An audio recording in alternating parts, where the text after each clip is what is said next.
चाणक्य की जीवनी। आचार्य चाणक्य को ही कौटिल्य, विष्णुगुप्त और वात्सायन कहते हैं। उनका जीवन बहुत ही कठिन और रहस्यों से भरा हुआ है। आओ जानते हैं उनके जीवन की संक्षिप्त कहानी। मगध के सीमावर्ती नगर में एक साधारण ब्राह्मण आचार्य चनक रहते थे। चनक मगध के राजा से असंतुष्ट थे। चनक किसी भी तरह महामात्य के पद पर पहुंचकर राज्य को विदेशी आक्रांताओं से बचाना चाहते थे। इसके लिए उन्होंने अपने मित्र अमात्य शकटार से मंत्रणा कर धनानंद को उखाड़ फेंकने की योजना बनाई। लेकिन गुप्तचर के द्वारा महामात्य राक्षस और कात्यायन को इस षड्यंत्र का पता लग गया। उसने मगध सम्राट धनानंद को इस षड्यंत्र की जानकारी दी। चनक को बंदी बना लिया गया और राज्य भर में खबर फैल गई कि राजद्रोह के अपराध में एक ब्राह्मण की हत्या की जाएगी। चनक के किशोर पुत्र कौटिल्य को ये बात पता चली तो वह चिंतित और दुखी हो गया। चनक का कटा हुआ सिर राजधानी के चौराहे पर टांग दिया गया। पिता के कटे हुए सिर को देखकर कौटिल्य चाणक्य की आंखों से आंसू टपक रहे थे। उस वक्त चाणक्य की आयु 14 वर्ष थी। रात के अंधेरे में उसने बांस पर टंगे अपने पिता के सिर को धीरे धीरे नीचे उतारा और एक कपड़े में लपेट कर चल दिया। अकेले पुत्र ने पिता का दाह संस्कार किया। तब कौटिल्य ने गंगा का जल हाथ में लेकर शपथ ली, हे गंगे, जब तक हत्यारे धनानंद से अपने पिता की हत्या का प्रतिशोध नहीं लूंगा तब तक पकाई हुई कोई वस्तु नहीं खाऊंगा। जब तक महामात्य के रक्त से अपने बाल नहीं रंग लूंगा तब तक ये शिखा खुली ही रखूंगा। मेरे पिता का तर्पण तभी पूर्ण होगा जब तक कि हत्यारे धनानंद का रक्त पिता की राख पर नहीं चढ़ेगा। हे यमराज, धनानंद का नाम तुम अपने लेखे से काट दो। उसकी मृत्यु का लेख अब मैं ही लिखूंगा। इसके बाद कौटिल्य ने अपने नाम बदलकर विष्णुगुप्त रख लिया। एक विद्वान पंडित राधामोहन ने विष्णुगुप्त को सहारा दिया।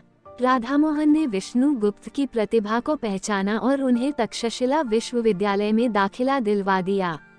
ये विष्णुगुप्त अर्थात चाणक्य के जीवन की एक नई शुरुआत थी।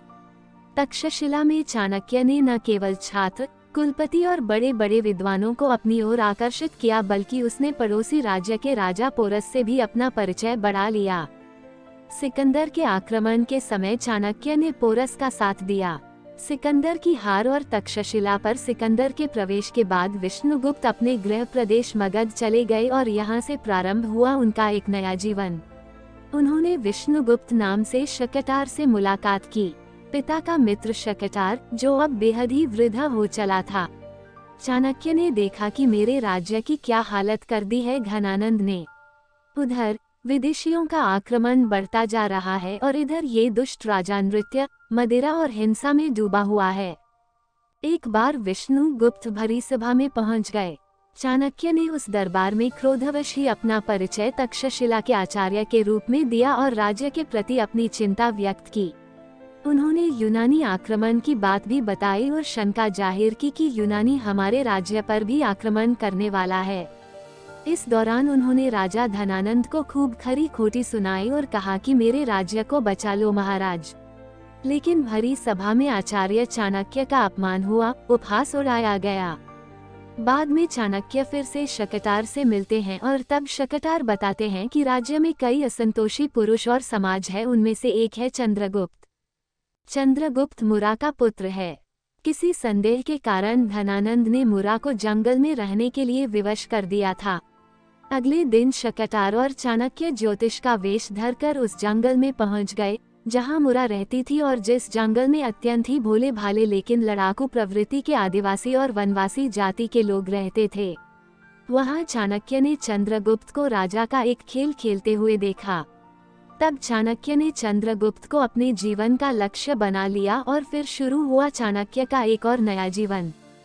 कौटिल्य उर्फ विष्णुगुप्त अर्थात चनक पुत्र चाणक्य ने तब चंद्रगुप्त को शिक्षा और दीक्षा देने के साथ ही भील, आदिवासी और वनवासियों को मिलाकर एक सेना तैयार की और धनानंद के साम्राज्य को उखाड़ फेंककर चंद्रगुप्त को मगध का सम्राट बनाया।